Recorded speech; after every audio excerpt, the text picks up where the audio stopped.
안녕하십니까. 볕은공간 대표 곽통진입니다.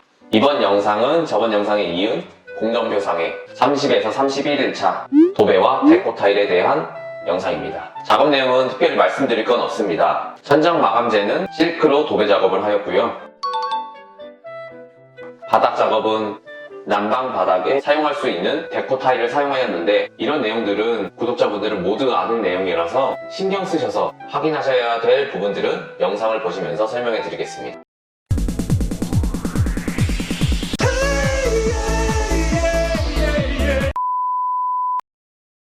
30일차입니다.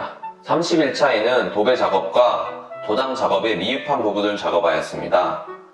도장 작업은 25에서 29일차에서 작업한 내용과 같기 때문에 딱히 설명드리지 않겠습니다. 도배 작업은 천장만 진행하였고요. 작업 면적이 10평 정도라서 작업자 두 분이 들어가서 작업을 하였지만, 인건비를 잘 말씀하셔서 조절하셔도 될 것 같습니다. 저희 현장은 한 명 인건비보다 조금 더 드렸습니다. 도배지 종류는 실크, 벽체 도장 색상과 비슷한 백색 계열로 정하였습니다. 그래야 벽면과 천장이 끊어져 보이지 않고 이어지는 것처럼 보일 수 있도록 해줄 수 있으니까요. 도배 작업은 누구나 하는 방법으로 네바리 작업하고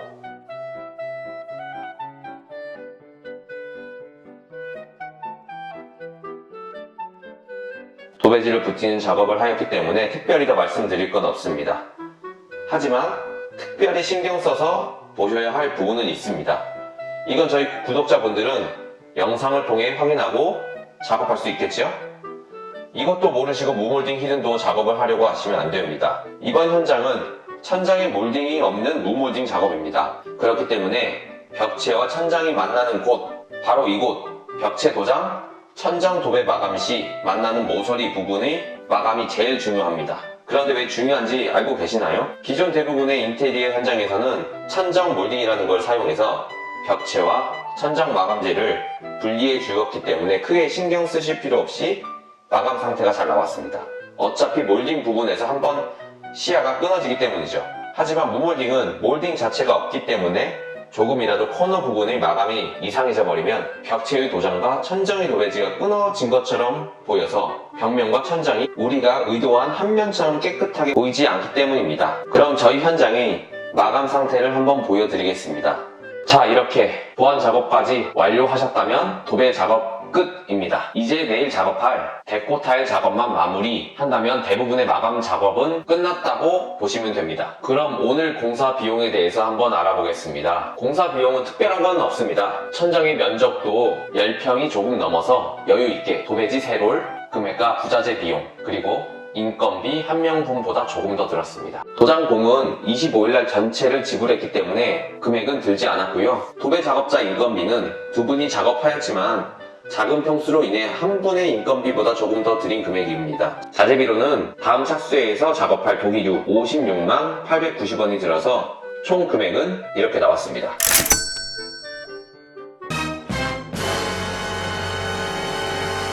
(31일차입니다) 31일차에는 바닥 데코 타일 작업을 하였습니다. 데코 타일 작업은 거래처가 있어서 자재비, 시공비, 기타 비용 전부 포함해서 평당가로 거래하였습니다. 데코 타일 색상은 호불호가 있으니 편한 색상으로 정하시면 될 것 같고, 저희 현장은 전체적으로 밝은 우드톤으로 정하였습니다. 그리고 일반 데코 타일이 아닌 온돌용 데코 타일을 사용하였습니다. 이 제품을 사용하셔야지 난방 사용 시 팽창과 수축이 적습니다. 작업자는 한 분이 들어오셔서 작업하셨는데 바닥 평수는 10평 정도밖에 되질 않아서 점심 전에 작업을 다 끝내시고 다른 현장으로 넘어가셨습니다.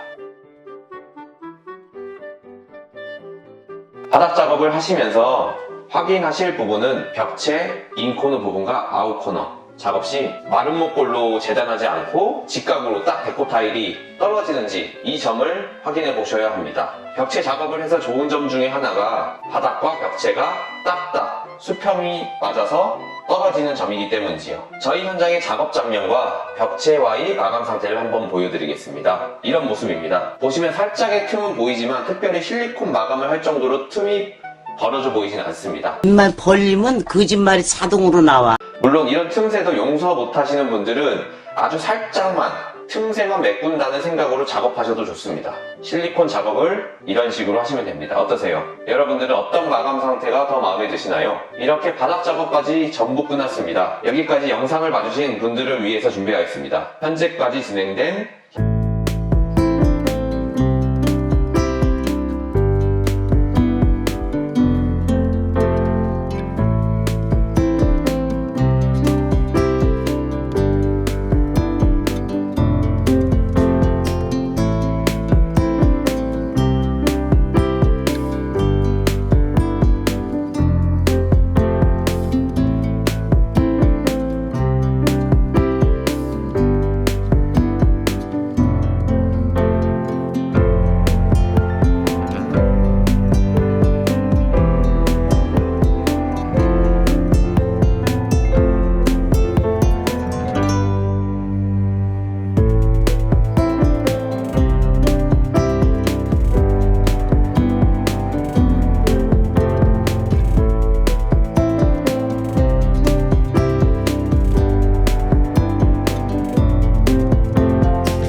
자, 그럼 31일차 공사 비용을 한번 확인해 보겠습니다. 데코 타일은 10평 기준 부가세 포함해서 총 44만원이 들었습니다. 작업은 한 분이 작업하셨고요. 인건비 포함해서 데코 타일에 대한 총 공사 금액은 66만 5,500원입니다. 그리고 나중에 사용할 전기 콘센트 스위치는 이날 주문하였고요. 콘센트 스위치 비용 총 68,750원이 들었습니다. 그래서 이날 비용 총 합계는 78만 2,650원이 들었습니다. 자, 이것으로 천장과 바닥 공사 일정이었던 30에서 31일차 일정이 모두 종료되었습니다. 비용도 꼼꼼히 확인하셨나요? 벽체, 천정, 바닥 작업이 마무리되니 어느 정도 완성된 것 같지 않나요? 그럼 이번 영상은 이것으로 마무리하겠습니다. 다음 올라갈 영상은 싱크대 작업에 대한 영상입니다. 싱크대 작업이라고 하면은 천장에 서라운드라는 것을 없애고 없앤다기보다는 싱크대 상부장 문으로 감춥니다. 감추고 상부장 밑에는 LED 바를 넣어주고요. 저희는 이제 전셋집이다 보니까 하부장에는 세탁기도 넣어주고 그런 식으로 작업을 하였습니다. 벽면은 타일 작업이 아닌 인조 대리석 작업을 하였으니 이런 식으로 작업을 하고 싶으신 분들은 다음 영상도 알람 설정 꼭 잊지 마시고 꼭 영상 챙겨보셔서 저희와 같은 모습이 나올 수 있으면 좋겠습니다. 그럼 이만 저는 들어가겠습니다. 시청해주신 여러분 감사합니다. 그럼 안녕.